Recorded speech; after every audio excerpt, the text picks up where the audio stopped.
आज के अपने इस वर्चुअल लेक्चर में हम बात करेंगे जाति व्यवस्था के उत्पत्ति एवं प्रकार्य।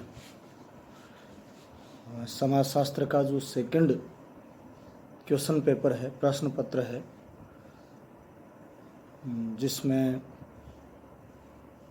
जिसका नाम है भारत में समाज, उसमें हमने बी खंड प्रारंभ कर रखा है। बी खंड में एक अध्याय अपन ने पूरा कर लिया है और दूसरा जाति व्यवस्था के उत्पत्ति एवं प्रकार्य की चर्चा हमें करनी है। ये चर्चा हम कर चुके हैं कि जाति क्या है और जाति की विशेषताएं कौन कौन सी हैं।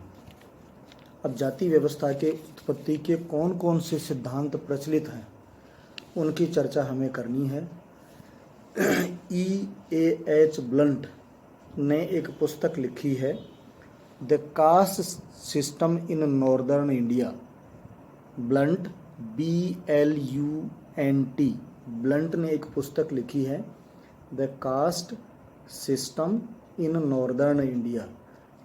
ब्लंट अपनी पुस्तक में कहते हैं कि जाति व्यवस्था की उत्पत्ति के अनेक सिद्धांत प्रचलित हैं।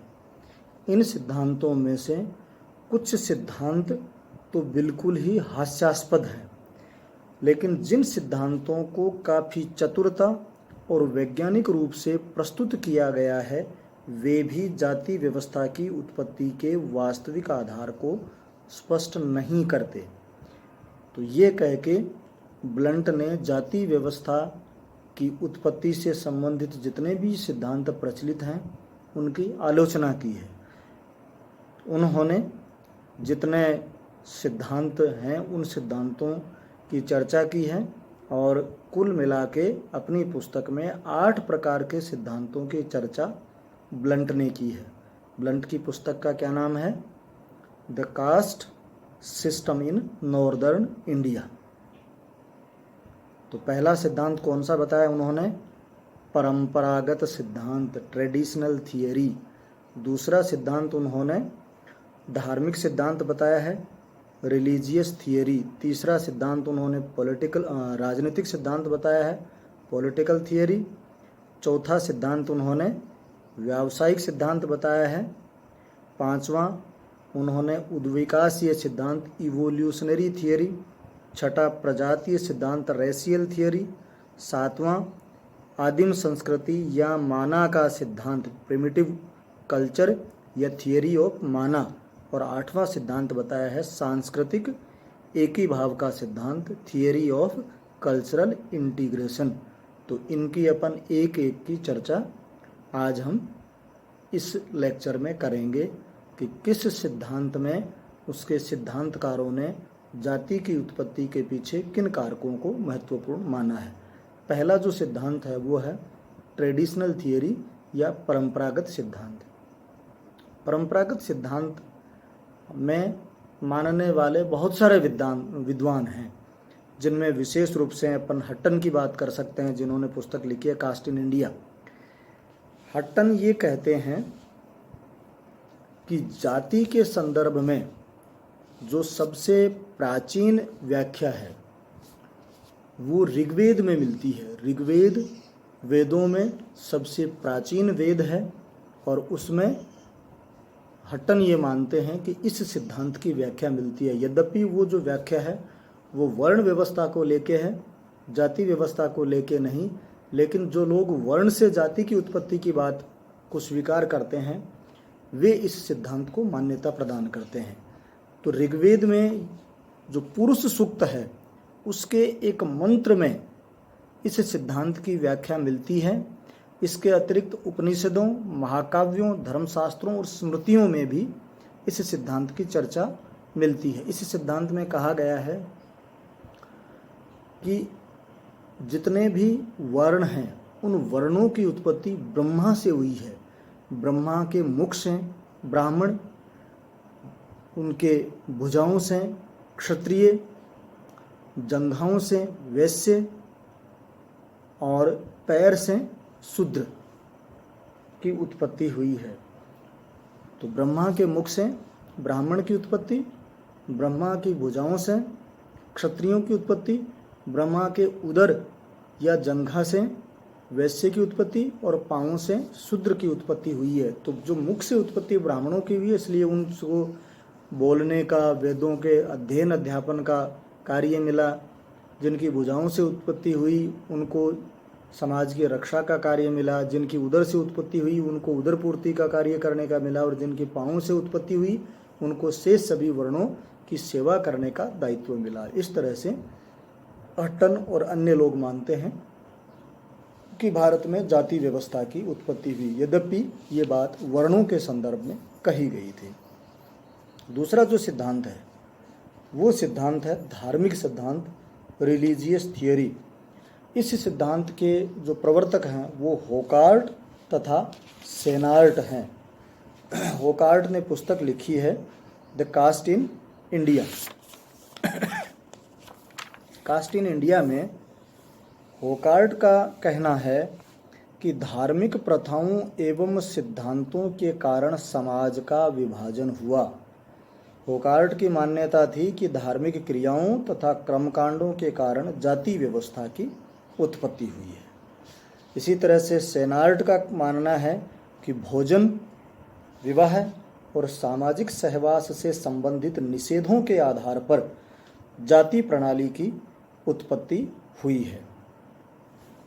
तीसरा जो सिद्धांत है पॉलिटिकल थियरी, राजनीतिक सिद्धांत। फ्रेंच पादरी अबे डुबाय ने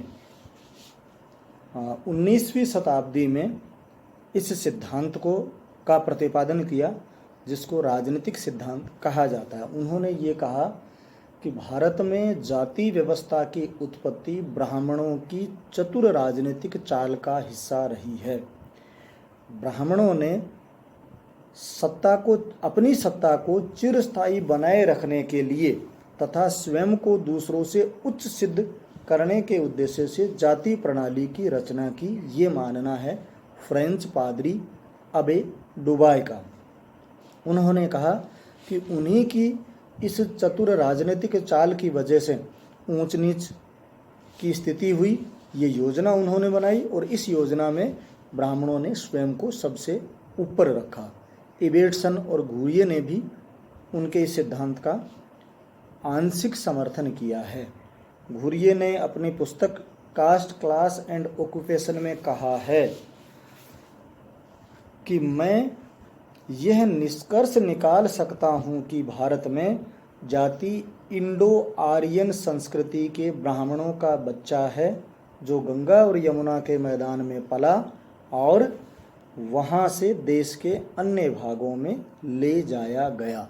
तो इस तरह से गोविंद सदाशिव घुरिये इस राजनीतिक सिद्धांत जो कि अबे डुबाय का प्रतिपादन था उसका समर्थन उन्होंने किया है कि ये इंडो आर्यन संस्कृति के ब्राह्मणों का एक राजनीतिक बच्चा था और जो गंगा यमुना के मैदान में पला और देश के अन्य भागों में वहाँ से ये प्रसारित हुआ। जो अगला सिद्धांत है पांचवा, व्यावसायिक सिद्धांत, ऑक्यूपेशनल थियरी। ये सिद्धांत नेसफील्ड का दिया हुआ है। नेसफील्ड ने पुस्तक लिखी है brief views of the caste system. Brief view of the caste system, नेसफील्ड, NESFIELD। उनकी पुस्तक का नाम है brief view of the caste system. नेसफील्ड का कहना है कि व्यावसायिक आधार पर जाति की उत्पत्ति हुई है। उनके अनुसार विभिन्न प्रकार के व्यवसायों तथा उद्योग धंधों के आधार पर जाति प्रणाली की उत्पत्ति हुई। नेसफील्ड ने अपनी पुस्तक में लिखा है, व्यवसाय और केवल व्यवसाय ही जाति प्रणाली की उत्पत्ति के लिए उत्तरदायी हैं। विभिन्न जातियों में ऊंच नीच का भेदभाव उच्च और निम्न व्यवसायों पर आधारित है, ऐसा नेसफील्ड का मानना था। नर्मदेश्वर प्रसाद ने the myth of caste system में ये बताया था कि जाति की उत्पत्ति का कारण आंशिक रूप से सुरक्षात्मक था और आंशिक रूप से अनुकरणात्मक है। और उन्होंने भी इस व्यावसायिक सिद्धांत का समर्थन किया है और समर्थन करते हुए नर्मदेश्वर प्रसाद स्पष्ट करते हैं कि संपूर्ण वाद विवाद इस तथ्य की ओर ले जाता है कि जातियां अधिक या न्यून मात्रा में व्यावसायिक समूह थे और जिस समूह का जितना निम्न व्यवसाय तथा उतनी ही निम्न उसकी सामाजिक स्थिति थी। तो नेस्फील्ड ने जाति प्रणाली की उत्पत्ति में धर्म को किसी प्रकार से कोई स्थान नहीं दिया था। तो उन्होंने व्यावसायिक जो उच्चता निम्नता या श्रेष्ठता हीनता के आधार पर जाति की उत्पत्ति की। अगला जो थियरी है वो है उद्विकासीय सिद्धांत, इवोल्यूशनरी थियरी। इबेटसन नामक विद्वान ने इस सिद्धांत का प्रतिपादन किया। इन्होंने ये कहा कि जातियों की उत्पत्ति 4 वर्णों से नहीं बल्कि आर्थिक संघों से हुई। श्रम विभाजन और पेशों की विभिन्नता के कारण अनेक वर्ग बने, वर्ग संघों में विकसित हुए और संघों से जातियों का विकास हुआ। ये कहना था इबेटसन का कि प्रारंभ में जो जनजातियां थी उन जनजातियों ने कालांतर में खानाबदोश जीवन छोड़कर आर्थिक उपलब्धि के लिए या धन उत्पादन के लिए निश्चित पेशों को अपनाना प्रारंभ किया, एक स्थान पर रहना प्रारंभ कर दिया।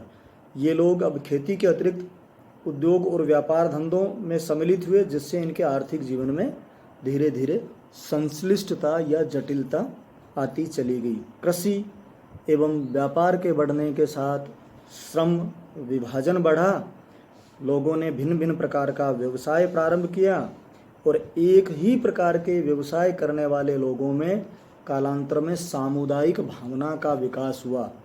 अपने व्यवसाय की जो गुप्त रहस्य हैं उनको अपने तक ही सीमित रखने के लिए ये व्यावसायिक समूह अंतर्विवाही हुए और इन व्यावसायिक संघों में अपने ही संघों में वैवाहिक संबंध स्थापित हुए और न केवल वैवाहिक संबंधों में पृथकता की नीति अपनाई अपितु अपनी प्रतिष्ठा के लिए आपस में इनमें संघर्ष भी हुए। इन संघर्षों में इबेटसन का मानना है कि ब्राह्मण विजयी हुए। विजयी होने के नाते उन्होंने सत्ता पर या इस व्यवस्था में शीर्ष पर कब्जा किया और दूसरे लोग उनके मातहत होते चले गए। तो ये इबेटसन का मानना है। फिर है प्रजातीय सिद्धांत, racial theory. Racial theory Herbert Risley की है। रिजले ने अपने जो जातीय उत्पत्ति से संबंधित विचार हैं उन्होंने उसमें कहा है कि भारत में विभिन्न प्रजातियों के मिश्रण एवं अनुलोम विवाहों के परिणाम स्वरूप जाति प्रणाली की उत्पत्ति हुई। उनके इस सिद्धांत को मानने वालों में गोविंद सदाशिव घुरिये, S.C. राय, N.K. दत्त और मजूमदार आदि लोग का नाम विशेष रूप से उल्लेखनीय है। इसके अतिरिक्त क्रोबर, मकीवर और मैक्स वेबर ने भी रेशियल थ्योरी का समर्थन किया है जाति की उत्पत्ति के संदर्भ में। तो रिजले का ये कहना है कि विभिन्न प्रकार की प्रजातियों का मिश्रण हुआ और अनुलोम विवाह हुए। विवाह के 2 प्रकार आपने सुने होंगे, एक अनुलोम विवाह और एक प्रतिलोम विवाह। अनुलोम विवाह में जो ऊंचे वर्ण का लड़का और निम्न वर्ण की लड़की के उच्च प्रजाति का लड़का और निम्न प्रजाति की लड़की के बीच में विवाह संबंध होते हैं, उसको अनुलोम विवाह कहते हैं। और उच्च प्रजाति की लड़की और निम्न प्रजाति के लड़के का विवाह होता है, उसको प्रतिलोम विवाह कहते हैं। तो यहाँ अनुलोम विवाह की बात हुई कि जो विजेता थे, जिनकी हैसियत ऊंची थी, उन लोगों ने अपने से कमतर समझने वाले समाज की लड़कियों से विवाह किया और इस वजह से उनसे जो उत्पन्न संतति थी वो एक अलग ही वर्ग की सदस्यता उनको प्रदान की गई कि वो मूल वर्ग की सदस्य ना होके वो एक तरह से वर्ण संकर हो गए। इसलिए उनको ना ऊपर वाले में स्थान मिला ना नीचे वाले में, अपितु मध्यम में स्थान मिला। तो इस तरह से इन विवाहों की वजह से नई जातियों की उत्पत्ति होती रही। तो ये था प्रजातीय सिद्धांत। अब अंतिम है इसमें आदिम संस्कृति, सेकंड लास्ट, आदिम संस्कृति या माना का सिद्धांत। हट्टन ने कास्ट इन इंडिया में आदिम संस्कृति या माना के सिद्धांत की बात की है। हट्टन का मानना है कि प्रत्येक प्रजाति अपनी उत्पत्ति किसी काल्पनिक पूर्वज से मानती है, जिसको वो माना भी कहते हैं, और अपनी उत्पत्ति उस एक पूर्वज से मानने के कारण वो एक अलग जाति होगी। इसी तरह से लोगों को विश्वास बढ़ते चले गए, और जिन्होंने अपने अपने को पूर्वज अलग माने तो उनकी अलग अलग जातियाँ होती चली गई। फिर सांस्कृतिक एक ही भाव का सिद्धांत, अंतिम सिद्धांत है शरत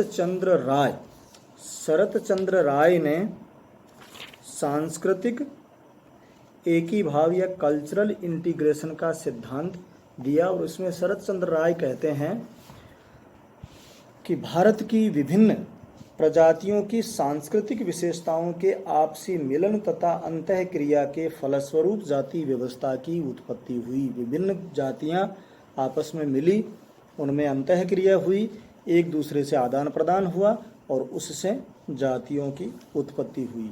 तो इस प्रकार यह भारत में जाति व्यवस्था की उत्पत्ति के सिद्धांतों का एक संक्षिप्त विवरण यहाँ पर प्रस्तुत हमने किया है।